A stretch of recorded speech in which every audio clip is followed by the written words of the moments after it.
Ang gulay na sagana sa sustansya, pantawid buhay rin at simbolo ng bayanihan. Sa Tuguegarao City, imbis na masayang, libreng ipinamahagi ng mga magsasaka ang kanilang mga aning tone-toneladang sile at talong sa mga nasalanta ng bagyo at habagat. Napilitan na kasi silang anihin ang mga tanim dahil sa pangambang mabulok o masira ang mga ito sa pag-ulan. Taus-puso naman nila itong naitulong. Sa Dagupan City naman, nagbigay ang mga fire volunteer ng relief goods at water supply sa mga binaha. Umabot sa mahigit 1,000 individual ang kanilang natulungan. Sa gitna ng unos, tiyakin nating walang may iwan kahit mga alagang hayop. Ang fur mom na si Irene Pasaylo, sinamahan sa loob ng bahay nila sa tagigang alaga niyang mahigit 40 aso at 8 pusa. Si Alvin, bitbit naman ng alagang asong si Berta sa paglusong sa baha sa Bulacan.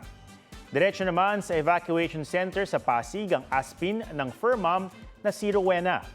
No pets left behind din para sa mga alagang hayop sa Quezon City na kasamang inilikas ng kanilang mga amo. Sa isang evacuation center, may sariling pwesto pa ang mga inilikas na hayop. Ang grupong PETA nagpaalala na huwag itali o iwang nakakulong ang mga alagang hayop para maiwasan ang kanilang pagkalunod kapag tumaas ang baha. May rumorondang baby llama sa Chile kasama ng mga pulis. Meet Miguelito, ang baby llama. Naulila siya matapos pumanaw ang ina sa panganganak kaya inampon ng mga pulis. Nagpapatrol ang mga pulis sa pastulan nang makita ang 5 days old pa lamang na baby llama. Una siyang inalagaan ng pamilyang nagpapastol ng mga llama at alpaka pero hindi na raw kayang alagaan pa ito. Kaya nagmagandang loob ang pulisya at 3-month-old na ngayon ang llama. Kasama rin siya sa mga pulis sa pagroronda o kung saan man. Isa na ring social media sensation si Miguelito, the llama. At yan po ang State of the Nation para sa mas malaking misyon at para sa mas malawak na paglilingkod sa bayan. Ako si Ato Maraulio mula sa GMA Integrated News, ang News Authority ng Pilipino.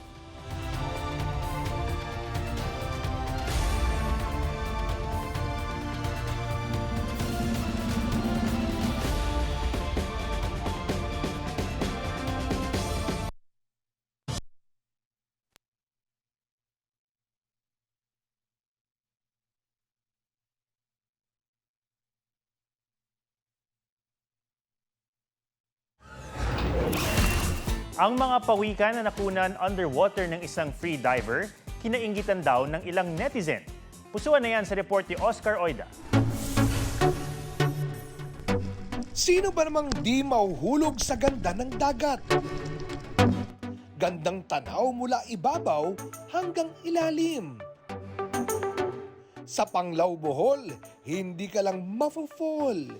Kikiligin ka pa under the sea. Parang destiny kasi ang pagkikita ng dalawang pawikang ito na tila nag-kiss pa. Moment under the endless blue ang peg. Kuwaya ng freediver na si Mark Joey Humaran Florentino sa Balikasag Island noong Mayo. Hindi lang siya ang kinilig, kundi pati na ilang netizens. Sabi ng ilang nag-comment, kahit daw mga pawikan, aba, may love life na rin? Bucket list unlocked yarn? Hirit naman itong si ate, gusto ko na lang din maging turtle. Ang tila pag-kiss ng mga pawikan, posibleng bahagi ng kanilang courtship behavior o paraan ng pagko-communicate sa isa't isa.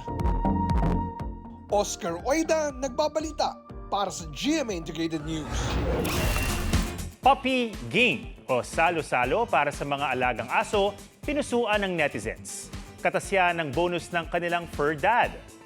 Budol fight sa dahon ng saging ang handog ni Jonathan Del Rosario sa kanyang mga alaga.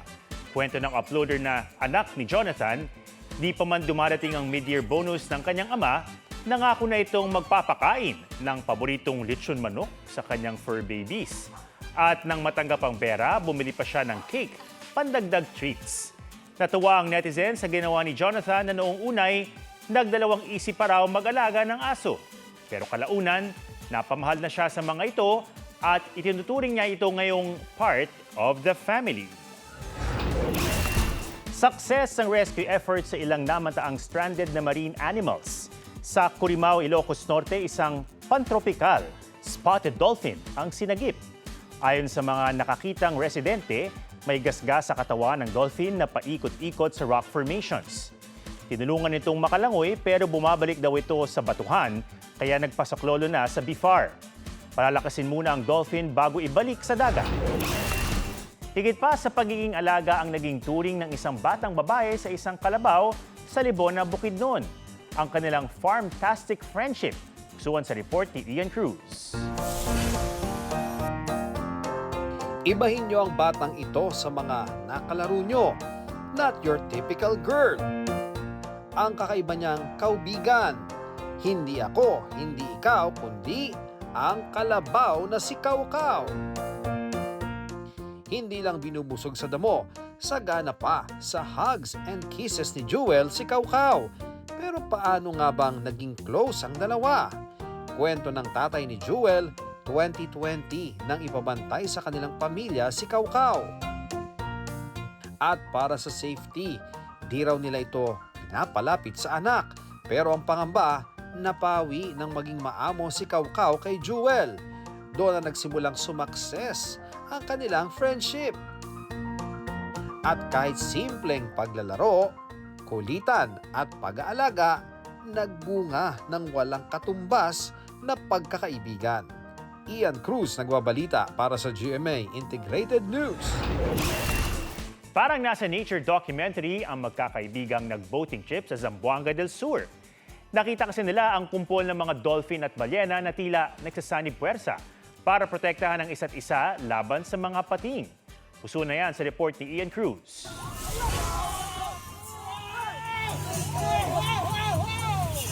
One in a million para kay Jomar at kanyang mga kaibigan ang recent boating trip nila. Habang naglalayag mula Sultan Naga di Maporo, Lanao del Sur, papuntang Pagadian, Zamboanga del Sur, may nakita silang dalawang dolphin. Sinundan nila ang mga ito at dinala raw sila sa grupo ng mga dolphin.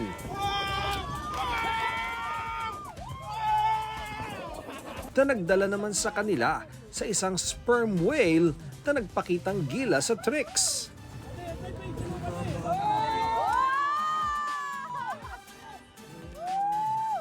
Nang sundan naman nila ang sperm whale, lalo pa silang na-amaze sa nag-welcome sa kanila.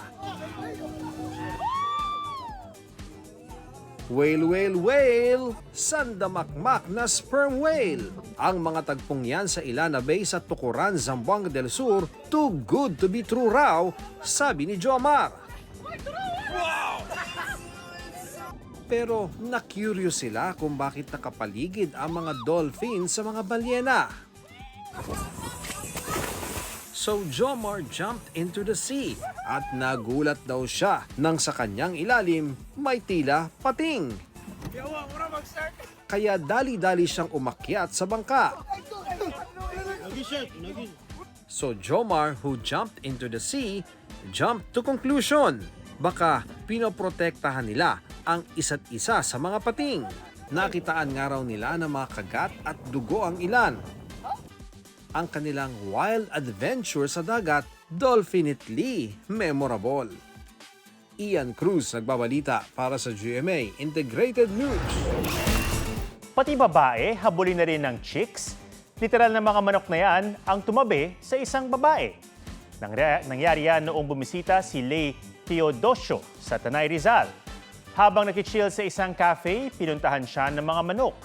Nag-iisa noon si Lay kaya biro niya, parang naawa sa kanya ang mga manok. Hindi naman daw siya naistorbo dahil behave lang sa upuan ang mga ito. Ang tinaguriang pinakapangit na aso sa mundo na si Peggy, itinanghal ngayon bilang Best in the World.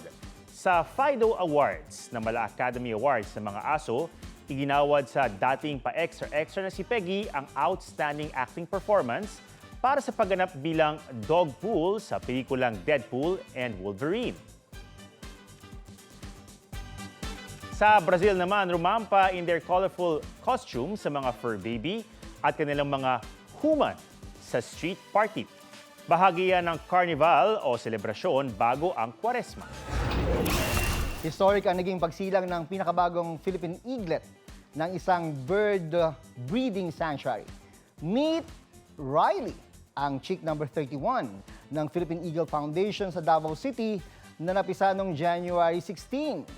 Ang pagsilang kay Riley na anak nina Sinag at Dakila ay kauna-unahang documented na unassisted natural hatching ng agila. Excited ding ibinalita ng foundation na patuloy na lumalakas si Riley at nakatakdang ilipat sa mas malaking pugad. Nagpakitang gilas ang isang aso sa mga beachgoers sa Panglao, Bohol. Ang kanyang trick, skimboarding. Usuan na yan sa report ni Oscar Oida. Surf, surf, surf? More like arf, arf, arf! Nadadaigin kayo sa skimboarding ng asong si Brad.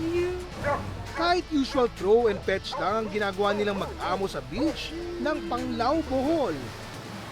Walang tapon sa cuteness at salong-salo ang mangha ng mga nakakakita. Tulad ni John Ryan na napadaan lang pero nakalibre sa dog show at napanood ang skills ni Brad on his board. 6 years old na ang half Labrador, half Aspin na alaga ng surfer na si CJ. 8 buwan pa lang daw si Brad nang simulan niya itong turuang sumakay sa skimboard. At mas nahasa pa ang skimboarding skills ni Brad dahil bonding nilang mag-amo ang water adventure. Oscar Oida nagbabalita para sa GMA Integrated News. Ang maamong kuting naging pusaway habang ang isang pating naging malambing. Ang mga kinaaliwang hayop, usuan sa report ni Oscar Oida. Swimming with pating pero di scary ang dating? As in itong shark sa isang ocean park, clingy. Meet Lucky.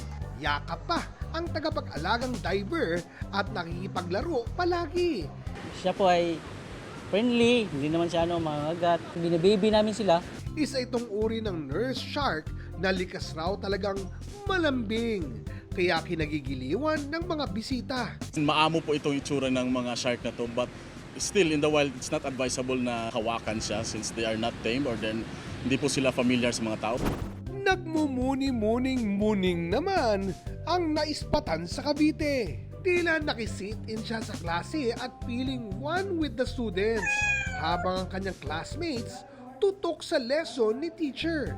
Si Muning, pusaway at tila naghahabol ng degree sa pagsiselfone. Ang ating feline na overachiever, isa palang resident cat sa paaralan. At bukod sa goal niya na pa-perfect attendance, hindi malayang siya ay maging teacher's pet. Oscar Oida, nagbabalita para sa GMA Integrated News. Tila dumiskarte ang isang asong naligaw para muli silang magkita ng kanyang amo. Usuan na yan sa report ni Oscar Oida. Tila nakikipagkarera sa motorsiklo ang isang aso, pero tumigil din ito nang pumreno ang nagmumotor na magkasintahang Denise Ann at David. Nang umalis sila, nakabuntot pa rin ang aso. Halos 3 kilometro ang tinakbo ng aso mula Lawag City hanggang sa nakarating sa bahay ng magkasintahan sa San Nicolas, Ilocos Norte.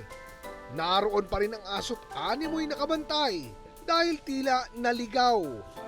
Hindi sila nag-atubiling alagaan muna ito.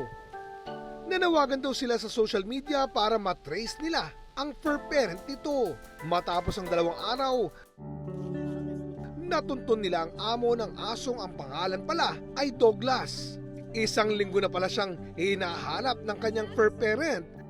Nalaking pasasalamat sa magkasintahan na nagmalasakit at pansamantalang nag-aruga kay Douglas. Ay parang taong na rin po yan, masyado po siyang malambing, kumakatok sa kwarto. Siya ang tigagising namin sa gabi pag gusto niya pumasok sa kwartong matulog. Oscar Oida, nagbabalita para sa GMA Integrated News.